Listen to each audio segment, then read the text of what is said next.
Hello everyone, we are back to do our target drive. If you didn't see my last video, go ahead and take a look at that.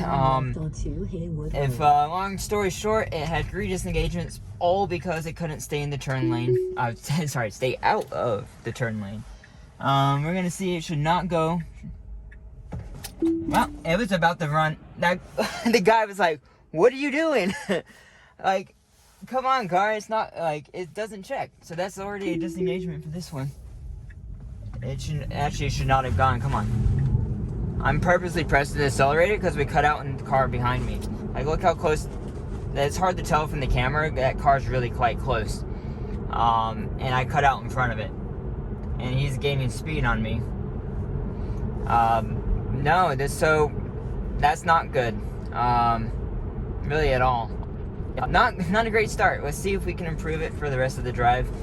We'll go ahead and up the speed to 45 here because we're not making a turn up ahead. This version was great up until the turn lanes, and now it's just like it's like, in a way, it's like a human where it gets embarrassed. It's like, oh, I messed up, and now that it's thinking about it being embarrassed because it messed up, now it's like gonna mess up more and more instead of like doing it correctly. It's kind of an interesting thing I've noticed, that like once the car starts messing up, it's messing up even more. Really interesting behavior, but clearly it most likely isn't doing that. Maybe it is with AI, I don't know. Maybe it's just like once it messes up once, maybe the way it's been trained due to humans intervening and stuff, that maybe it'll mess up more. Something to think about for sure.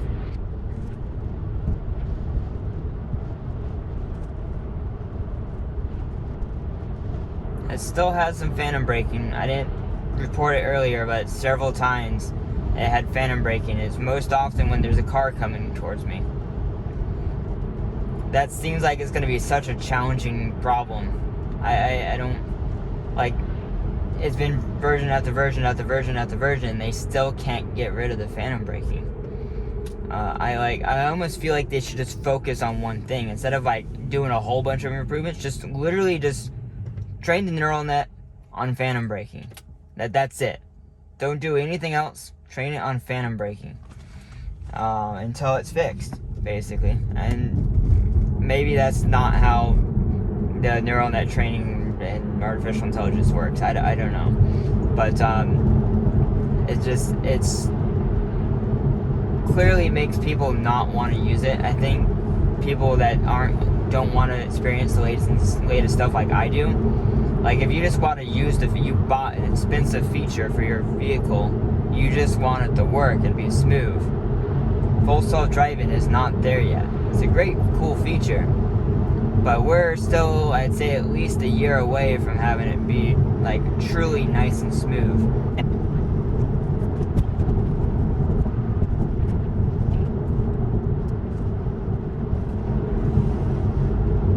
Interesting. So that mailbox was open right there, and it like went around the mailbox. So one thing to know with the big phantom brake there. One thing to note with the new update is that it says it will cross over the yellow line and go around it for static objects on my side of the road.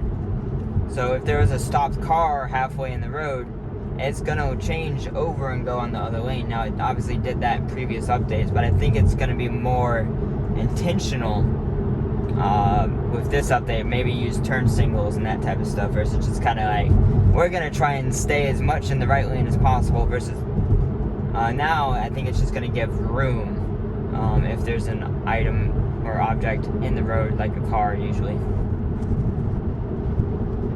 So this is always a good spot to test. How's it gonna get over? Because it needs to go ahead and get over in the turn lane. And it's going, Jesus, it's going so fast. Oh my goodness, it's going fast right here. Okay.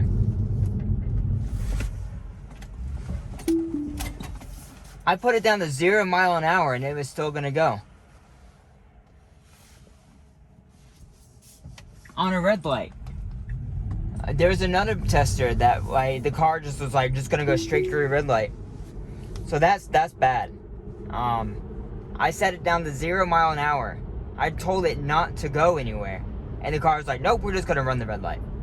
Basically. That's not good behavior. Yeah. Not at all.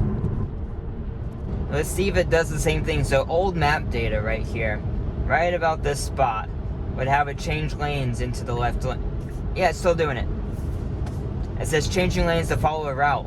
Like what route? It's a 4-lane highway. We are staying in the right lane because changing lanes to follow a route is what it says on the screen. I'm like, we can stay in this lane all the way through to our destination, basically. We need to make 1 lane change right before our destination. It doesn't need to get over. The only reason it needs to get over is if there's a car in the way and it needs to get around it. That's it. Only reason, period.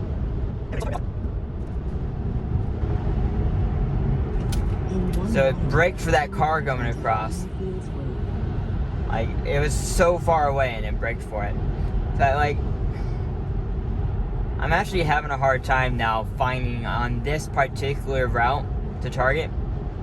I'm having a hard time finding anything that's better. Not a single thing so far is better, I think. Phantom braking's not better.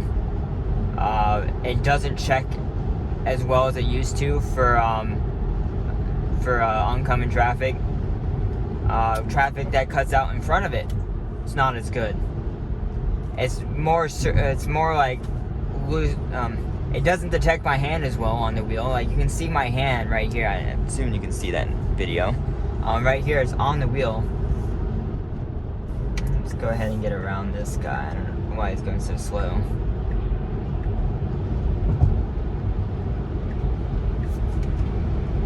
I don't know why. Oh. That's why. Because the waypoints. Everyone, this is what's annoying about waypoints. I put the marker on the road, not the side road that's over there. So the car wants to like adjust my route to that road. I didn't want to go on that road over there. The car's like, we know better than you where you want to go, and it just decides it wants to go somewhere else besides the marker. I don't quite understand why it wants to override our navigation decisions. And so yeah, I forgot to change the waypoint. You can't just quickly, what you should be able to do is tap here, have a list, tap an X, and it disappears. And you're good. It shouldn't even need a confirmation to be able to cancel it.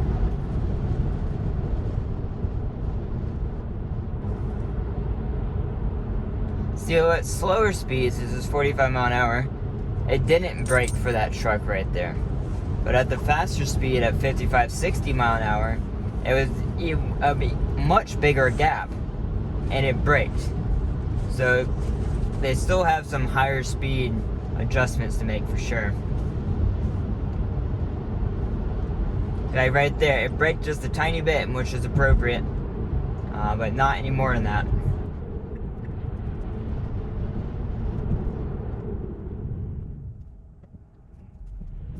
See how it does on these curves here. The last few updates have actually done very well right here. Seems to be slowing down more, but that could be because of the truck in front of us. Let's see if the new map data has corrected this. It's still wrong here. Nope, it did not correct it yet. It went to go in that turn lane, the incorrect turn lane again because of poor map data. So it sucks. We get a whole new year of map data, and it didn't fix it. So where this truck is going is where I need to turn off. Perfect. That's exactly what I do. Screw the double yellow. That's what humans do. They just get over early. The car behind me did exactly the same thing. That's perfect behavior in my eyes. Okay, I'm having to press the accelerator. Okay, let's see if it doesn't get in the turn lane here. the last couple times because there's no lane lines right here. It needs to stay on the right side of the road. In 500 Perfect. feet, turn right. This is not a stop here. It says right lane must keep moving. That sign is really faded. But that's what it is. Let's see if it's gonna make this turn right here. Now turn right.